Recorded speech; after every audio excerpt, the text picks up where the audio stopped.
Can literature change the way that a nation thinks about itself?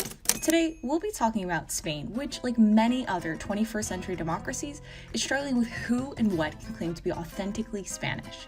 For many of us, this issue is all too familiar, as the rise of far-right politics has led to the polarization and radicalization of national identities worldwide.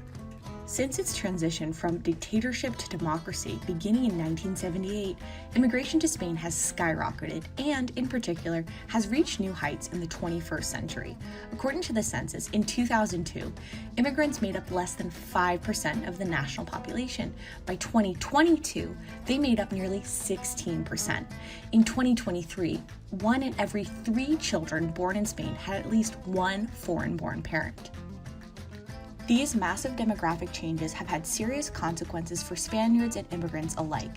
As immigration to Spain has risen over the last 40 years, so too have reports of racism and xenophobia against migrants and people of color in the country.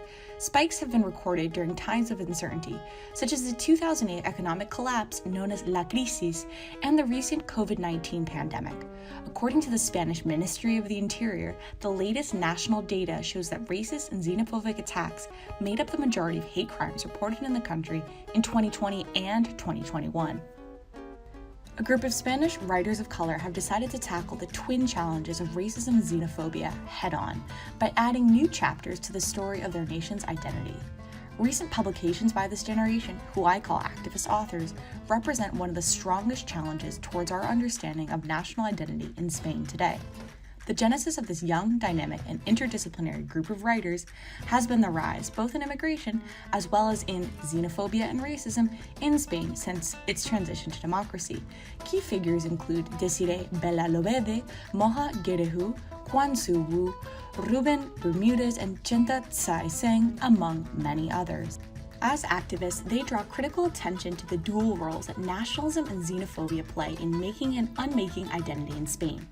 As authors, they write autobiographies that transcend borders to weave their lived experiences into a vibrant narrative tapestry that knits together diverse communities around the globe.